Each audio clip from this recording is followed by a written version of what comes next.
Hello and welcome to the Clyde FC Podcast, brought to you by A State of Mind. My name is Paul Shanks and we are back after an elongated Christmas holiday. With me this evening I have Craig Black, who is ably deputising for the John Boyce, who's missed or failed a late fitness test, I'm afraid, or otherwise known as working late on a Friday. Craig, how are you doing? I'm very well, very well. How are you doing, Paul? You all right? Yeah, I'm doing great, sir. Doing great. Good. And with us, we have some new blood to the podcast. We have Dean McCurdy. Dean, how are you doing? Yeah, not bad. It's good to get up in Clyde again. I've missed speaking to folk about it, so I'm happy to be on. Yeah, you and me both. You and me both. Now, as I said, we've decided to come back this week at the perfect time, just as football is called to a halt in League One and League Two. You couldn't really make it up. We've had a fair degree of COVID-related issues. I think that's fair to say over recent months. But first, we do have a match that was finalised and taking place. Unfortunately, it was another home defeat. Dean, I'll come to yourself first. Can I get your initial thoughts or feelings now that maybe we do? Unfortunately, we've got about an hour to fill. So I tried to push it. I tried to push it away from my memory actually. So I had to look back at the game earlier just so I could refresh my mind. But I don't know the positives to take from it. I don't know. The first few minutes were alright, I guess. And first few minutes were good. Unfortunately, we conceded in the 6th minute, Dean. So the first few minutes is probably pushing it. But then, obviously, they get that corner, and straight away you're thinking, obviously, that Thomas Robert on the corner, who's got a good set piece in him at the best of times. So going through his mind is probably, I'm going to hit this back post, see if I can get it in, and it's came off, isn't it? So maybe we're a wee bit naive at not defending a set piece better, like maybe Mitchell, when we could have had a guy at the back post defending the back stick. I'll be honest with you, the wind was horrendous. The wind was absolutely horrendous, so it was blowing straight into our net. But you're right, I think he's a talented boy, that boy. And he looks good. He went for it. He definitely went for it, and we're just caught napping. It was actually, I noticed in the highlights of the Scottish Cup games that there was actually another 2 corners scored direct from on the same Saturday. So it did have an effect. A fun fact about that actually is I'm sure it was 2 brothers who scored direct from corners in the Scottish Cup that weekend. There we go. There's one for the pub quizzes in the future. 2 Highland League players, and they were both brothers. Jeez, there you go. That's a stat and a half. I love it. Now, taking the wind aside, I think it's more than fair to say we did not help ourselves in the first half. No. If we've looked a bit frail at the back this season, we're scoring probably enough to get points from games, but at present the defence is leaking goals, and I don't think it's unfair to say the Edge could have scored 5 or 6 in that first half alone. And that is a problem, as you say. We are scoring, but we're losing 4s, 3s, 2s. You know, it's that if we can tighten that up at the back and not concede those goals and make it more difficult to beat, we've got the attacking power. We've seen that. Yep.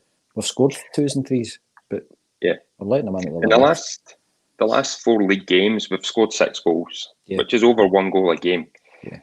But we've got a -7 goal difference from those 4 games. So we've won 3-2 within that.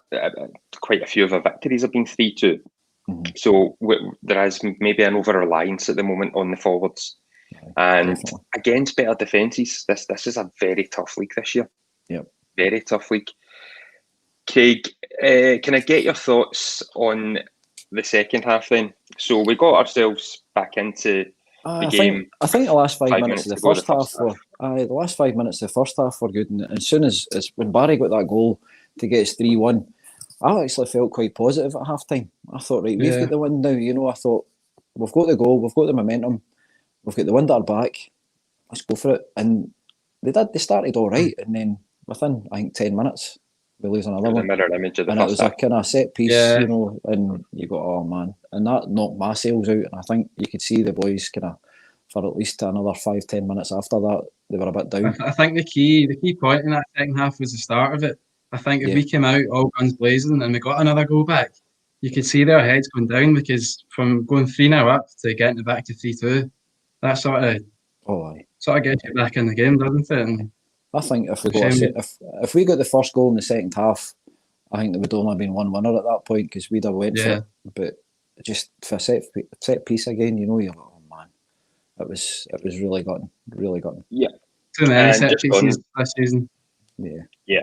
Just about to say the same, Dean. The defending from any kind of set piece, whether it's a long throw, free kick and corners, it's been a Achilles heel, quite frankly. Which is surprising when you do look at the centre halves that we have. That the game they love is winning aerial battles. Yep.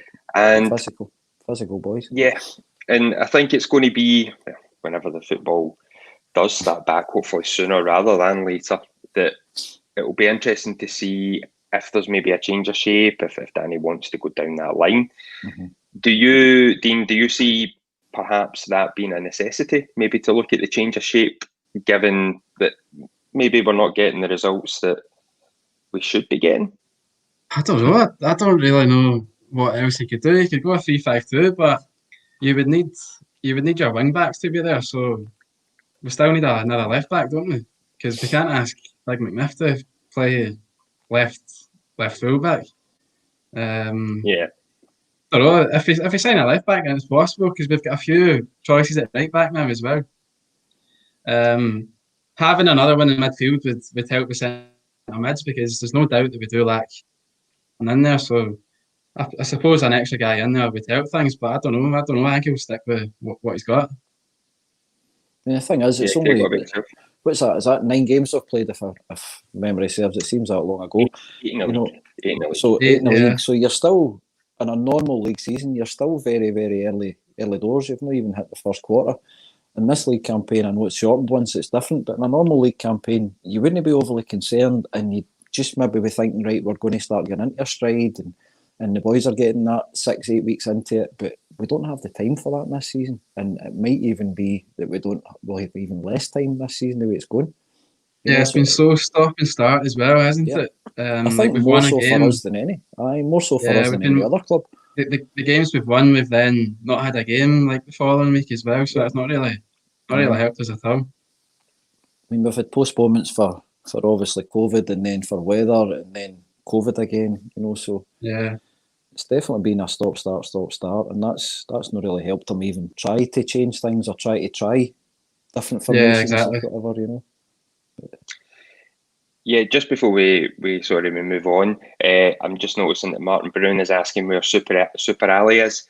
Ali Love will be joining us. Sorry, I should have said at the start. Ali will be joining us at 7:30 for a chat, which I'm sure we're all very much looking forward to. It's going to be interesting. It always is when Ali Love's involved. He's quite the character, let's just say. Might be fun. Yeah. So look, we mentioned obviously about reinforcements. When looking at the Airdrie game now, we have brought in 2 young players this window so far. So we have Marky Monroe, who I believe is a bit of a kind of utility man, can play right back, centre half, midfield, and also Jack Thompson on a development loan from Rangers, who Danny described as a tenacious midfielder. And I think he played in the Glasgow Cup, the recent match at Broadwood as well. General thoughts on the 2 new signings, Craig? I suppose a little bit unknown. I was at the Rangers one for most of the first half, but to be honest, I wasn't really watching the Rangers team. I was watching our team and trying to get a few shots for the media guys. But young, you kind of worry when you're just signing young players all the time. But listen, if they're on Rangers books, they're not going to be bad players. They're going to, he's going to be a good player. So as for the other, is it Marky Monroe. Yeah. My boy Cameron was at school with him, so I'm feeling extremely old again. It's just level it. But no, he looked solid. He looked a really, really strong boy. Very, very muscular. So again, unknown. I think the Stenhousemuir fans have said, there was one replying Bob Robert Marky Monroe, and it was he puts himself about, so he looks that sort of player, doesn't he? In the pictures you see, he looks like a strong boy. Quite strong looking, aye. So. We probably lack someone who does that, don't we? We don't really have anyone who goes around and puts the foot in that. So certainly not in the middle of the park just now. I think that Tom Lang's obviously very physical, and Kevin Nicol can certainly throw himself into the odd challenger too. So, but we'll see. We'll just need to see how they go. But he's played 13 games for Steny last season, so he's done all right in a short space of time. You just sort of hope that there's a few diamonds out there, don't you? Definitely.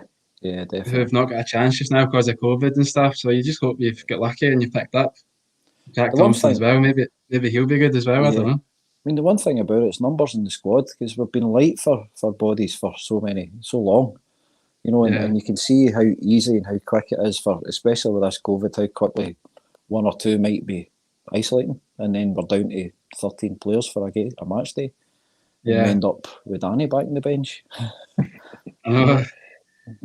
So that probably brings us quite nicely on to the recent developments, or Monday's development, when League One and League Two was pulled due to the current escalation of the COVID crisis and everywhere, quite frankly. It's been a bit of a pain. Now, I know that sounds a bit petty considering what this is doing to people, but from the purely footballing side of things, absolutely. Yeah. But even if we do get back to playing football, just for probably a good emphasis of how this has affected Clyde, that by the time we get back to playing football, if it resumes in the 1st of February, we'll have only played 3 games in 10 weeks. No. And I think it was Stuart Ross in the comments has mentioned that it's stop and start. You can't get into a rhythm. And I personally feel that is a big issue this season for us, that we just haven't had that rhythm. Dean, you mentioned, I think, about that every time we seem to have won a game, there was instant postponements for one reason or another. Do you think maybe this time we'll get a run, or is it just going to be a wait and see? Hopefully, because again, going back to the squad situation, we've got more boys in, so if you go on a run just now, like see when you're playing back to back, you could be playing 2 or 3 times a week soon. So see if you get a bit of form and your games are on, the chances are you're going to keep ticking over with points.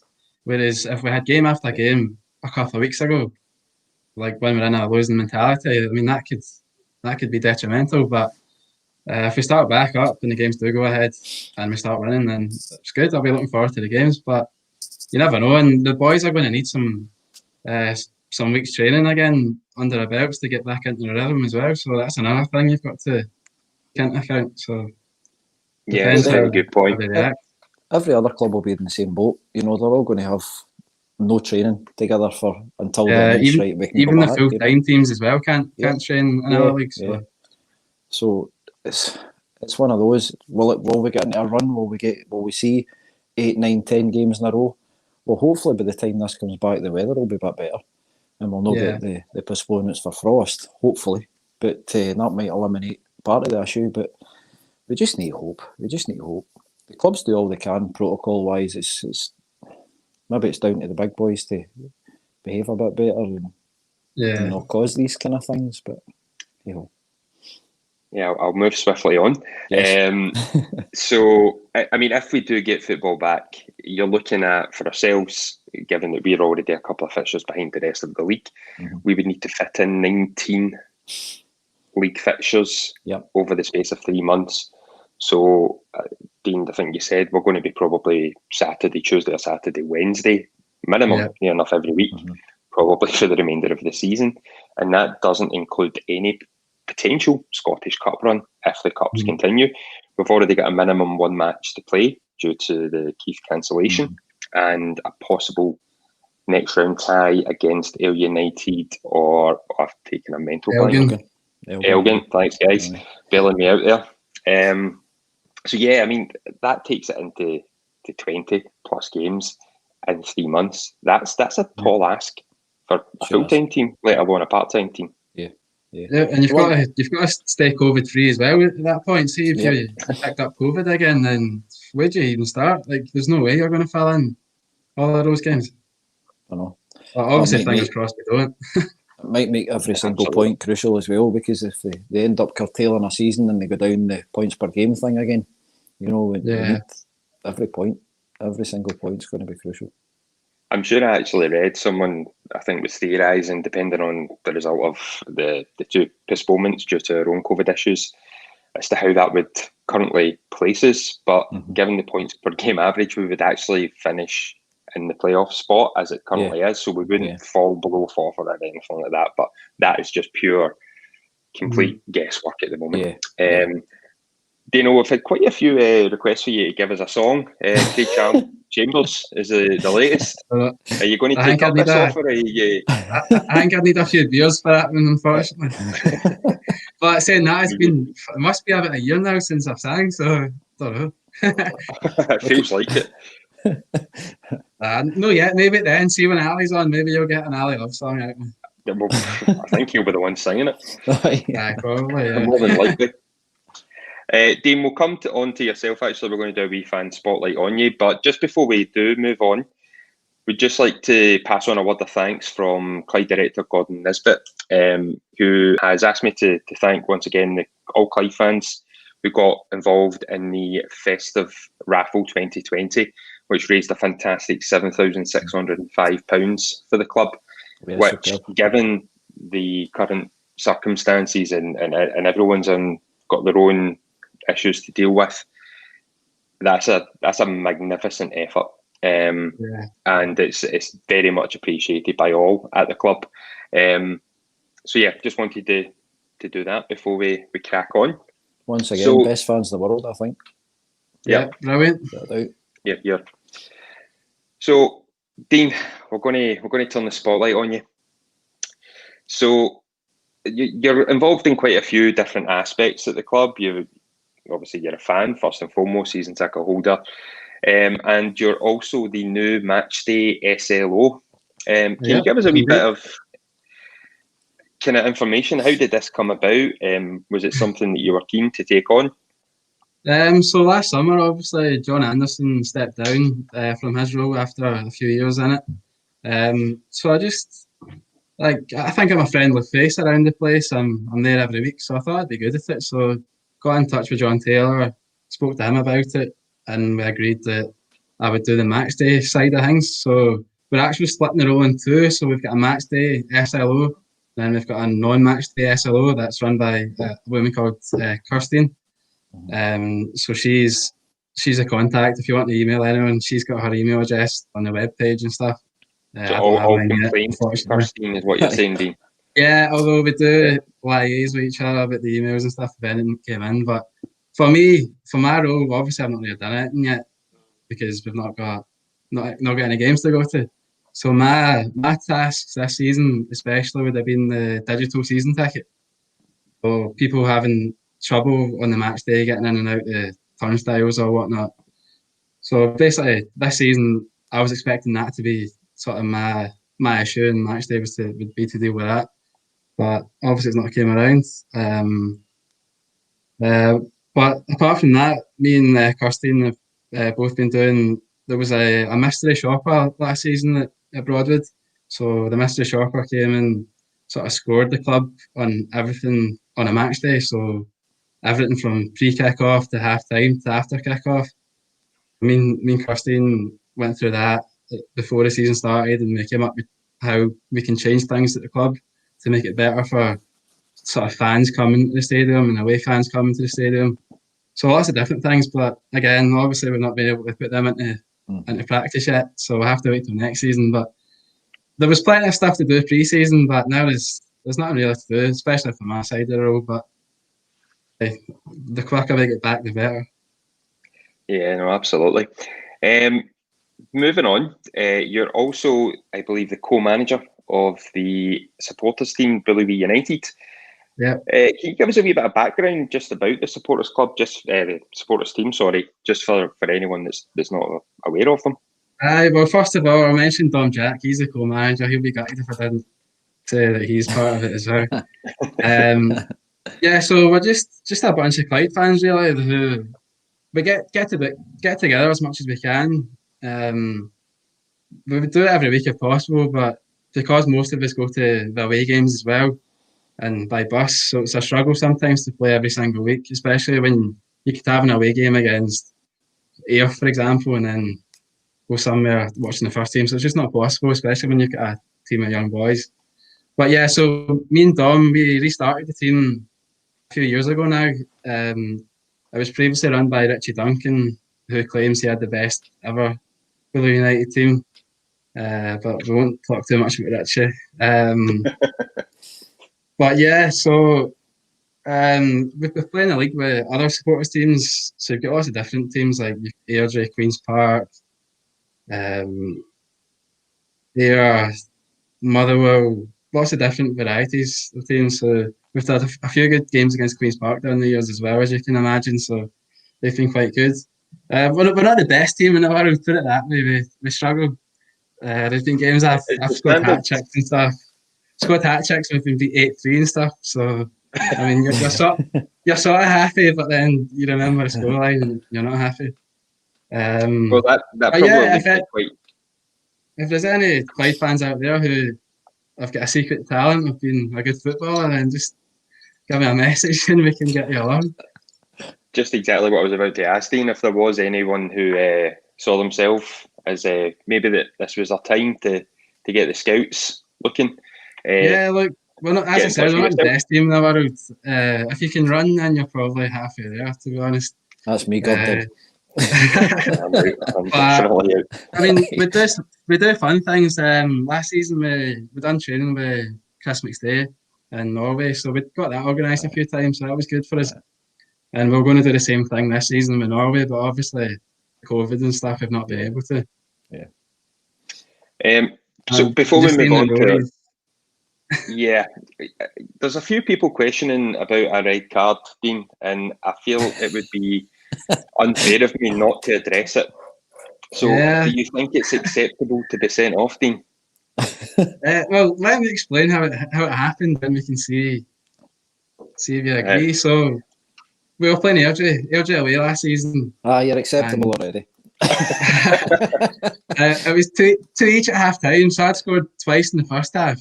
And then, so the game kicks off second half. Literally straight away, the ball gets played over the top to me and I run onto it and just got a defender to beat. So I hit it by the defender and the grass was really slippy, right? So I beat the defender and I slip in the grass, right?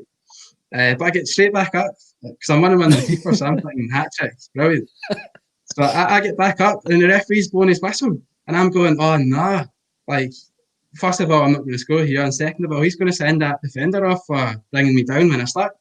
So I'm thinking I'm going to have to say to the ref, like, he's not touched me. But then the ref brought out a yellow card for me, and I'm going, what the F is that for? And he goes, here's another yellow. And I'm like, you went, because you dived. I was like, I clearly didn't dive. So, but we ended up getting beat 5-2 as well, so you can tell the boys weren't happy. So yeah, Rory has followed it up by saying whatever he says is lies and embarrassment to the jersey.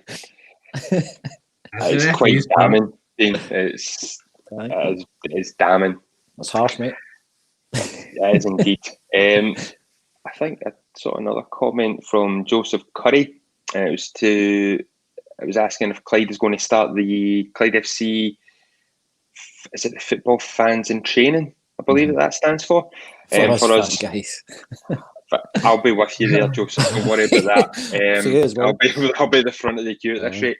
I believe the foundation run that side of things. Yeah, I think they do. I'll try and find out, and if you follow us on Twitter, Joseph, I'll get something put out if we can get a link as to see when that may or may not come back. Hopefully it is, because as I say, I'll be front and centre of that queue. So we've got 5 minutes before we get Mr. Ali Love on board. So back to yourself, Dean. And lastly, I believe you are also the co-chairman of the Glasgow branch. Yeah. Can you give us a wee update? Just obviously the Glasgow branch have been at the forefront of quite a lot of very positive initiatives, fundraising events. Is there any kind of update? How are things going? Yeah, so things have been brilliant at the branch. Shout out to David Middleton, or Middy, as you might know him. He stepped down from his role as a chairman a couple of months ago now. So he took the branch, he reformed the branch, and I think we've been in running for over 4 years again now, and we've donated between £20,000 and £25,000 that we've raised. So that's brilliant for any supporters group, never mind a Clyde supporters group. So even during lockdown and stuff, we've still had lots of fundraisers and stuff. There was a sponsored cycle that Michael Docherty done with his kid Alex, who's 7 years old, and they cycled from Shawfield to Broadwood via like Firhill and stuff. So they done a sponsored cycle that pulled in £700, and then we've had things like a Christmas raffle there that we did, and we raised £500 from that. And we've been selling stickers and branch cars. Here's some stickers, by the way, in case anyone's interested. So we've still got a few hundred left. 5 stickers. £5 for 50. So the money goes to the branch, which we always donate to the club. And yeah, the other day we just donated another £1,000. So we tend to donate in the January transfer window and in the summer. So we donated £1,000 yesterday. So Danny was over the moon with that. I know it's just 1,000, but every penny matters. And so he was over the moon. So we gave him that to use. Last year he used it for training equipment and stuff. So this season, it's up to him what he uses it for. We trust him to put the money into what's good. And also just now, we are just in the process of renewing memberships for everyone. It's £10 to join. And currently we've got just under 100, just over 90 we've got paid up members for this year. So again, brilliant money for the club. The more people that join, the better. And yeah, the Glasgow branch will be going from strength to strength. And long may it continue. A very vocal part of the support when we're allowed in the stadium again.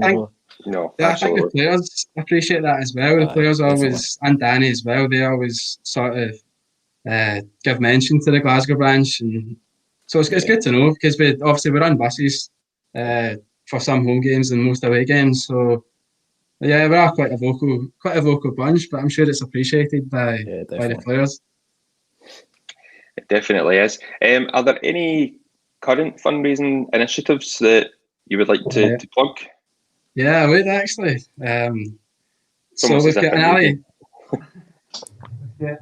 Almost as if this was pre-set up.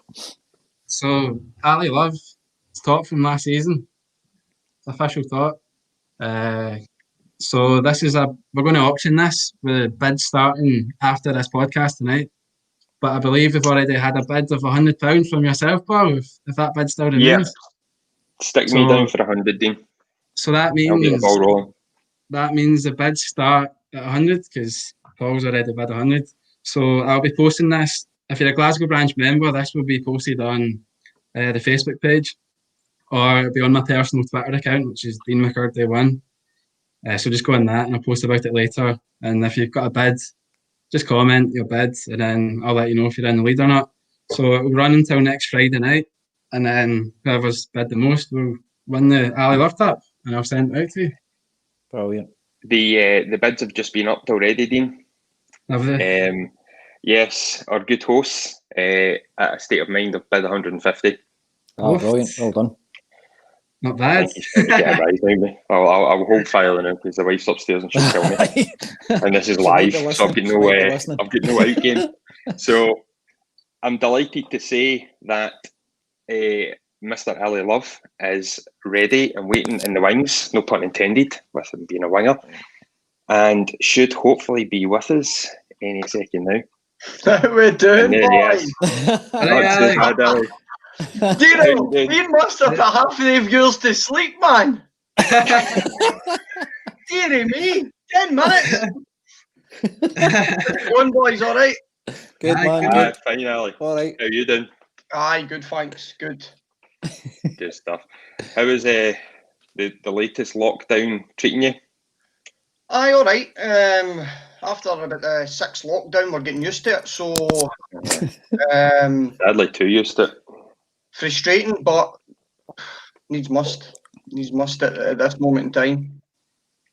Absolutely. Now, I'm sure there's going to be plenty of questions coming in for you, Ali. Since we started this podcast, got back in October now, I don't think there's been a week that's went past where I haven't been asked when you get an Ali on. And I thought they were meaning Alex Ross at first, which I thought that's fair enough.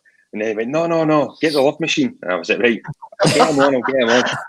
So I've got to give the punters what they want, and this is what they wanted. So they better come up good with some questions as well. But first of all, as is the case with every single squad member that we've had on so far, we're going to do a wee round of teammates. Right. And we're expecting big things here, Ali. We're expecting big stuff for you here. Now, this is just like a rip-off of your old Soccer AM style, quick fire. Who is the such and such, and you can fill in the blanks. Here we go. So, grab your popcorn, boys. Under the bed. You're right. I hope Monty's watching. So they are. Right, so we'll start off. The best trainer. Best trainer. Me, by a country mile. I knew you'd say that, Ali. I knew you'd say that. No, there's a few. The young boy Josh Jack for St Mirren. Good ability and does very well in training. Regards to attitudes and stuff, most of the boys are pretty decent in training. But I would probably go with the boy that's in loan, Josh Jack. He's excellent in training. Good attitude as well. Because you usually find a lot of young boys that come in loan, they get through the motions, you know, they're training during the day with their full-time club. But no, he trains well and does very well in training. I think Mark Lamont that time as well, didn't he? I think so, yeah. It was either, it might have been Josh or wee Jay Henderson, I can't quite remember. Oh, yeah. Jay's a good player as well. Yeah. Worst trainer. The truth wallet. Worst trainer.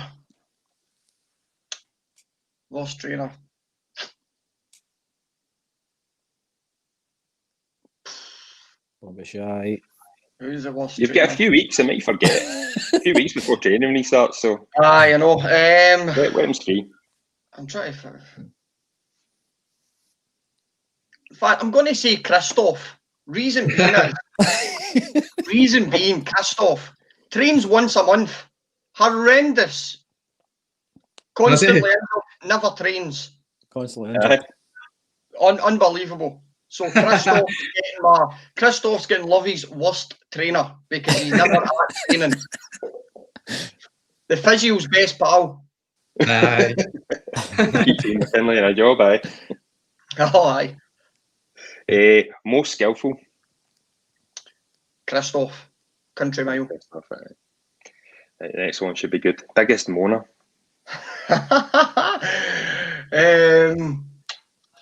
I'm certainly up there. Aye. I've been there on training nights, I'd say, yeah. Aye. Horrendous. Hate getting beat. That's no bad thing. Wee man syndrome kicks in. Mark Lamont, up there, definitely.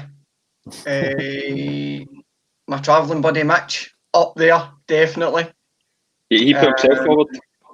Aye, Mitch likes him on. In a good way though, in a good way. Mitch is a winner, so it's not a bad thing. But I would certainly say either myself or Mitch. In fact, I'm actually no who else I'm going to throw in there for him on. Murray. Aye. Murray's getting flung in there. I'm going to get him on next week. Defend himself now.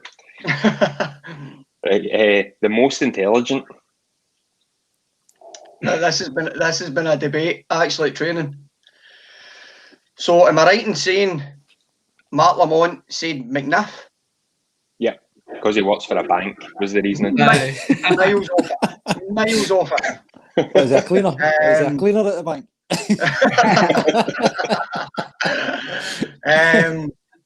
I'm going to go smartest. Kevin Nicol. Aye. Kev's a clever guy. I'm trying to think who else could be up there. It's not really an intelligent team, to be honest. Just about to say you're struggling there. So. I'm struggling after Kev, to be honest. Hopefully some of the young boys have done some courses and anything.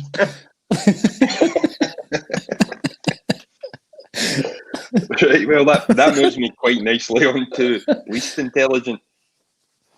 Easy, and I'm going to give you evidence of this. Evidence, right? Okay, here we go. Mark Lamont. Hands down. Right. Lovey does a quiz. Cove away. I'm putting this to the test. So, 10 questions. David Goodwillie, Mark Lamont, and the way up to Cove. Who do you think? David Goodwillie 10, Mark Lamont 0. Fact. On the way to Cove, we put it to the test. Mark Lamont. Hands down. We do an Ajax questions. An Ajax box at training, and Mark Lamont starts going the wrong way. It worked. He scored a cracker at Cove. It worked. Oh, aye. Great boy, great player, but wow. I tell you what, he'll no be on my list for phoning a friend and who wants to be a millionaire anyway. I don't think any of them would be. Right, what have we got next? Worst taste in music? Worst taste in music? I can't really say, to be honest, because usually at training and games, I usually do the music for the boys, and I've not had many complaints. So, I can't really say for worst taste in music. Right, worst clobber? Who's got the worst dress sense?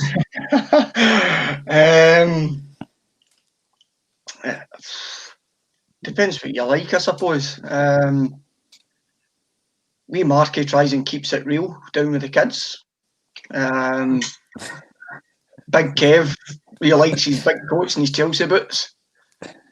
I'm trying to think what's dressed. I know something that's been that long for a night out, I can't remember. Who's got the worst dressed.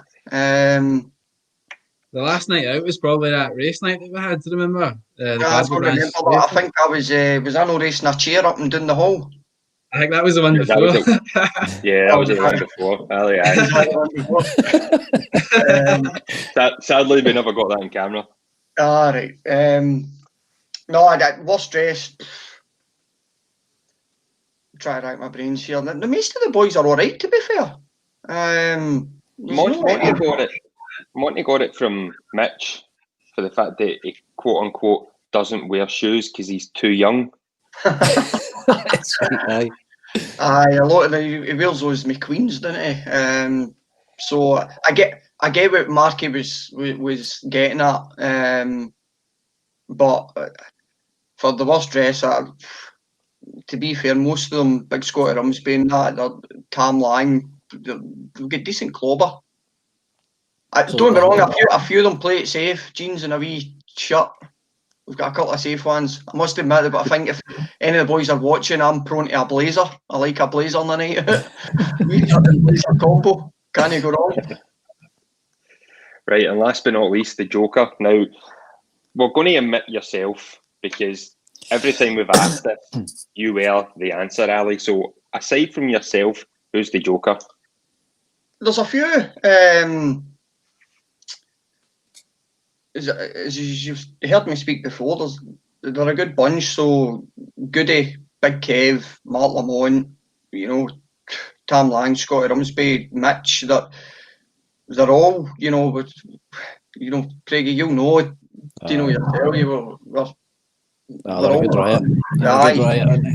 It's good crack, you know, and I miss it with regards to, you know, away games, going in the bus and stuff. And it's just the way I'm on and the way it's been with the boys, you know, every couple of months we would get a night out, whether that would be in the area lounge we used, you know, or then out in the town, or so, you know. I must say, it's the best bunch that we've had, especially me growing up, but we've not really had this sort of rapport between the fans and players, like, my whole life anyway, so it's brilliant.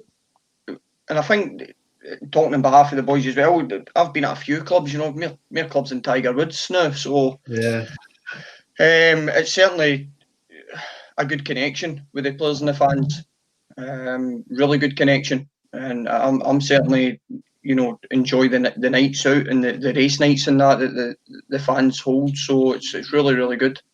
Yeah. Now that is it for teammates. Now we've got an absolute mass of questions coming in for you, Ali. But just before we quickly crack on with them, can you just give us your overall thoughts on the season so far, the matches that we have been able to play? Where to start? Honestly, so up and down. Inconsistent is probably the best way to describe it. There's not a lot in the games. That's a frustrating thing. I heard, before I come on there, I heard you talking about formations and stuff. For me, guys, formations in this league, it doesn't really matter. 4-4-2, 4-3-3. We're losing basic goals. And myself and the boys, we know that. We're losing goals for corner kicks, you know, throw-ins, you know, one against Airdrie there, it's a throw-in that comes right across the box, we don't defend it. I think, was it 2-3 goals for set pieces between Airdrie and the Falkirk game? They're basics, you know, they're basics, so regardless of what formation you've got in the park, you need to defend well, and you need to be hard to beat first and foremost. And I think you'll agree, we're a match for anybody in that league, hands down. On a day, we're a match for anybody. We've shown it. Definitely, and we've shown it. So I don't think we're far away with regards to becoming hard to beat. You know, if we stop mistakes at set pieces, and we become probably more of a unit defensively, because we've got quality for, you know, going forward. Do you think that comes, see, once you lose one goal from a set piece, do you think it's in your mind that, oh no, here's another set piece, we need to defend this better? Do you think it's a sort of mental thing, or? No, you're bang on. You're bang on it. You lose a goal for a corner, maybe 10 minutes later, or not even 10 minutes later, the team gets another corner. It's in there. Should it be? Probably not. Maybe you need to be a bit more mentally tough with regards to who you're picking up. You know, it's just one of those ones, whoever you're picking up, going back probably old school. If, you know, you're picking somebody up, if your man doesn't score, you'll not lose a goal. But, you know, it's the frustrating thing from the players' point of view is teams only cutting us open. You know, it's not as if we're getting into games and we're getting absolute battered. And a lot of the games, we've got most of the ball, we've got most of the possession, we move the ball well. And it's just the small things that we're working on. You know, we've been working it in training, crossing and finishing drills, defending drills. You know, the gaffer Murray's been working on it. And it will just click, and it will click for the better, I'm sure. You can see in all the games there's chances getting made and goals getting scored. You know, that it is, as you say, it's mistakes or simple mistakes. Or I'm saying simple, I've not played the game like that, but it's mistakes that can happen. And we're getting punished. Every single slight mistake we make, we seem to get punished. You know. But we'll come through that. I think every team gets through those spells, regardless of what level you're playing at. You know, you could be playing at the top level or. Aye. So if we become more solid at set pieces and stuff, I'm sure we'll be fine. because as you've seen, guys, you know, were a match for anybody. You know, there was long spells, even the Falkirk game at home. I thought the first, 40 minutes up until the first goal, you know, we were well on top. I agree. And that's against top of the league. Yep. So no, if we cut out the mistakes at set pieces, I'm sure we'll be fine. Good. Yep, I don't think anyone else would disagree with that. So just looking at some of the questions coming in, first of all, we've got a comment from Ian Barron, who's a Darlington fan, who's just talking about the trials and tribulations that they've had, and he's talking about that they've made bankrupt in 2011, reformed 2020, and had 3 promotions, and currently fan owned, much like ourselves. Now, I'm sure Clyde fans can relate to obviously our much publicised off-field issues and demotions through the leagues. And Ian, stick in there, because do you know what? The good times do return. And this man on the call with us helped deliver that. Now, unsurprisingly, a lot of the questions we're getting, Ali, are the Annan match, the penalty kick, a lot of kind of what's been your favourite moments. You've scored a lot of important goals. Is there one goal in particular from your time at Clyde that you think, yeah, that one meant the most to me? Oh, without a doubt, the Annan playoff final. Without a shadow of a doubt, there's been a lot of important goals. Where to start? You know, the Scottish Cup goal that gets us a tie with Celtic, which hopefully helped the club massively. The one that started this season against Partick Thistle, I think we went a long time without winning a derby. So knowing how much it means to the club and the fans, again, brilliant.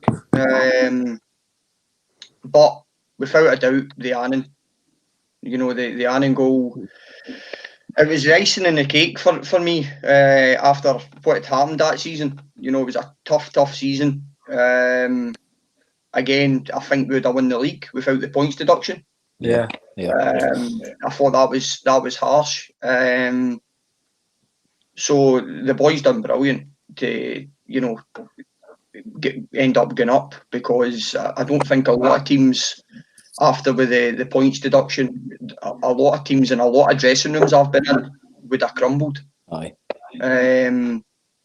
And for the playoffs, you know, even no disrespect to Edinburgh City, but you know, the scoreline, we battered them in the semi-final, and then we get down to Annan, which was Annan were flying at the time. You know, we Chrissy Johnson, Tony Wallace, you know, the good players, and you know, again, just for me personally, it was more relief that we done it. So without a shadow of a doubt, the Annan goal, because you knew how much it meant to the club as well for being in League Two for so long.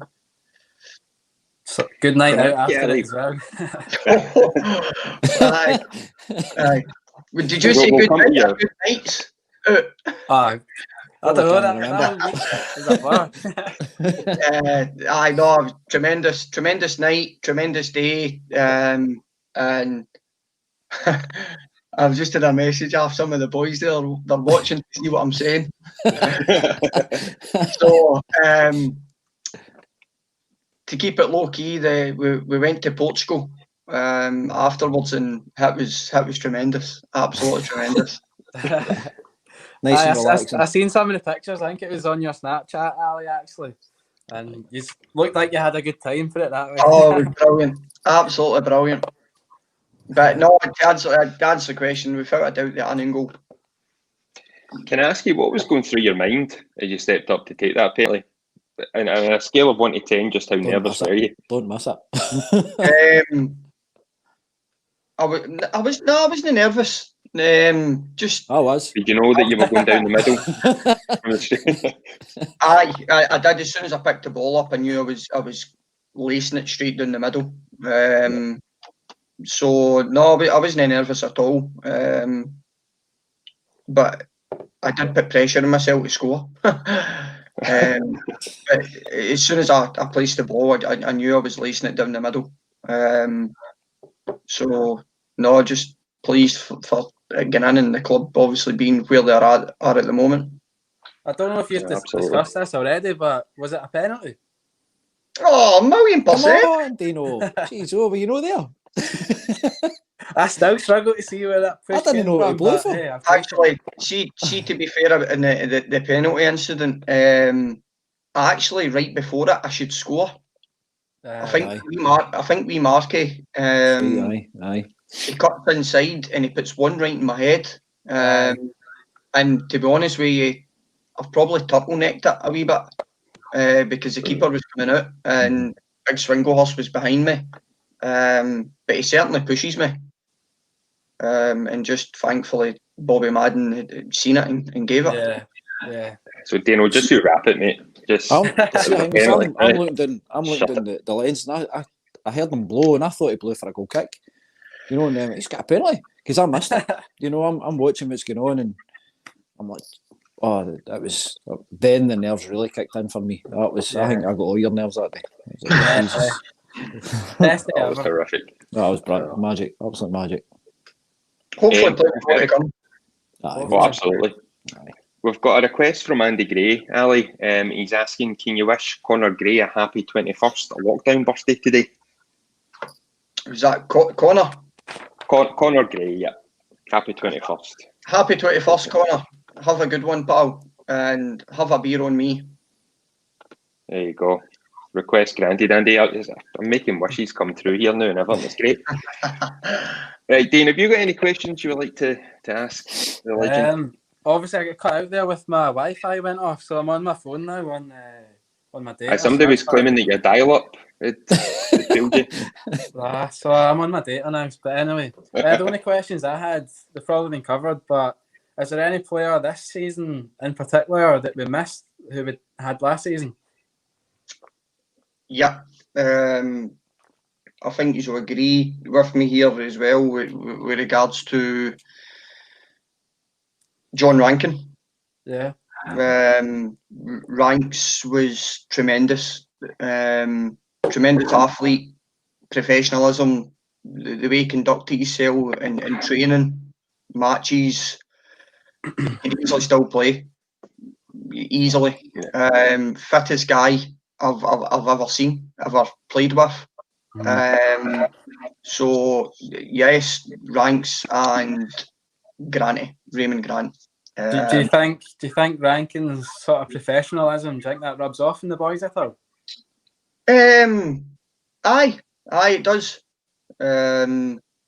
Just the way he conducts himself and he goes about his business. You know, when we went through that tough time in League Two with the points deduction, and we went on a wee bad run towards the end of the season, and you have a wee dip, you know, Ranks is the type of player that will pull players together.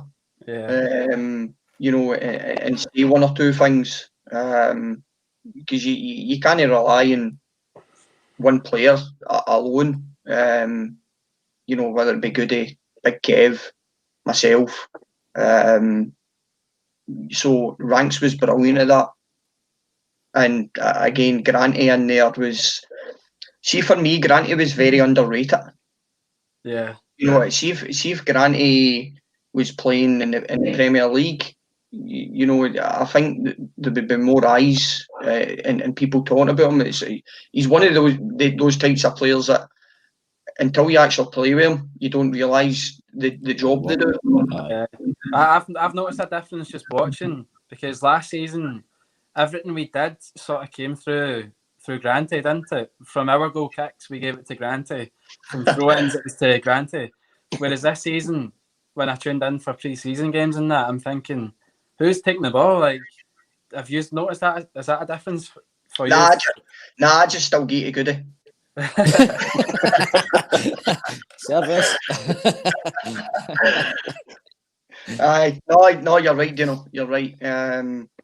Very comfortable in the ball. Took the ball anywhere in the park. Literally everywhere, yeah. Found himself space well, didn't he? Aye. Found himself space well, aye. Very comfortable. So those two are big losses. Have we had to adapt at all then to? Obviously, we can't play the ball short to Raymond all the time. Have we had to sort of develop how we play this season? I wouldn't say adapt as such. Uh-huh. It probably changes things slightly because last year we were used to Granty going and taking the balls off the centre halves. Yeah. But that's not to say the likes of wee Baz, Matt Lamont. They'll go and take the ball. They'll take the ball for fun. So Josh Jack, that's in for St Mirren, comfortable in the ball. So I wouldn't say we've had to change the way we play as much. Maybe it just suited the way we played with him getting on the ball and starting the attacks. Yeah, he's a big miss, and for me, my mates wind me up. But I was a big McStay fan as well, so I think he's been a big miss. Aye. They're good players. We've got a good squad. Our boys and the Gaffer and Murray. We've still got the nucleus of the squad there. Yeah. I think it's been more difficult this year with the amount of young boys we've brought in. And it's always going to be difficult when you're bringing 4, 5, 6 young boys in who's playing pro youth. Listen, I was there myself. I went and loaned to Stenhousemuir as a kid, and it was a struggle. And you need to learn, and you need to learn quick because unforgiving, isn't it? Aye, your Falkirks, Partick Thistles, Airdries, Montrose. There's a lot of good teams in that division. So sometimes young boys can get into a shell and into a bubble with regards to if things aren't going right. But no, you're spot on. Those players are a big miss. I'm sure we'll, either recruit well, with the Gaffer and Murray. But we're certainly no far away. We're no far away with regards to, and I was saying that earlier, when you done a runner and your phone cut off. Toilet break. We're no far away with regards to the goals we're losing are basic. They're basic goals. I would be, and same with the boys, we would be more concerned if teams were absolutely battering us. And we couldn't go out in half. That's not the case. We've got plenty of the ball. We move the ball well when we're scoring goals. We just need to stop the basic mistakes. Yeah. Yeah, just a couple of comments just coming in. One more question we've got here from Andrew Rennie. You may have touched upon it, but I'll ask it anyway. What's the best result at your time at Clyde FC? # Ali is the best. Best result personally, again, the playoff final to get the club promoted. For a club point of view, probably the Bonera Groves game that set up the tie for Celtic. Because I know financially it was tough times in the club, and the 3 years will be heavily involved in that. So club-wise, probably the Bonera Groves Scottish Cup goal. See that Scottish Cup goal? That goal. I sat at the right-hand side of that goal, and you were on the right-hand side of the goal, and you scored it, and you ran towards it, and then went right the way the other way. And I'm like, Jesus! And to run behind the goals on that mud to try and get some shots, it was murder. I'm just surprised I could run. It was like quicksand. So was I. It was probably good that Ali ran round the other way to celebrate, because otherwise the fans would have been on that pitch again. Oh, I know. That was great. That was a good game. Couple other questions. Rory Holmes is asking the best atmosphere. I'm assuming that's maybe to do with best atmosphere in a match involving Clyde. There's been a few. Credit to the Clyde fans. They're probably the best out of all the lower league clubs by a country mile. Might be a bit selfish saying that, but there's been a few. I think we took the League Two, am I right in saying, to the last game of the season, away to Cowdenbeath. That was tremendous. Me and the boys try to get in the bus, and the Glasgow branch are swinging for bridges. So no, there's been a few. Probably again, best atmosphere again, probably the playoff final. It was packed. The full stand was packed out. But again, there's been a few games where the Clyde following, and hopefully it's not too long before you are back. The old Santa Saturday at Albion Rovers was a good one as well. That was brilliant. Aye, that was brilliant. Did I not steal your Santa hat when I scored? Oh, I think so. Aye, well, I was trying to get shots, and I think everybody just kind of jumped in that melee at the same time, didn't they? Aye, it was a good laugh. Aye, brilliant. Here's a really good. Did you good question here from away to Montrose, Dino? What's that? Did you not dress up as Santa away to Montrose? Aye, I had a Mrs. Claus out the skirt on. I bought the wrong one. I bet you did. I see it, Diane. Diane McCurdy there. I was freezing, man. Oh, it wasn't half, aye. There was a picture going around Twitter today, Ali, actually. It was from Albion Rovers when you won the league at Broadwood. Do you have any memories of that? Don't mention it. Move on. No, somebody tagged me in it today. When I won the league with Albion Rovers. Yeah. Clyde were up 2-0. Were any of you at that game? Yeah, I remember it. You were probably slating me. Probably, mate. Probably. So Clyde were up 2-0 and we come back and won 3-2 to win the league. That was with Dan Young as the manager. Yeah. That started a run of teams winning leagues at Broadwood. It was like every single season. I know. There was bloody title runners getting rolled out and we weren't involved. It was infuriating, I'll tell you that. Chris Stewart is asking, so what is training like during lockdown? Does Danny and Alan give you set routines to do at home?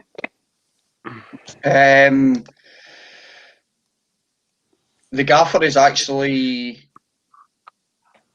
sent a message out today to all the boys. We're going to be doing Zoom classes 2-3 times a week. Good. So we're going to stay fit, and to be honest, most of the boys keep fit anyway. That Tam Lang's some shape, and he's a fitness freak. McNiff fit, Baz, Goody's in some shape. Can't say the same for Matt Lamont right enough, but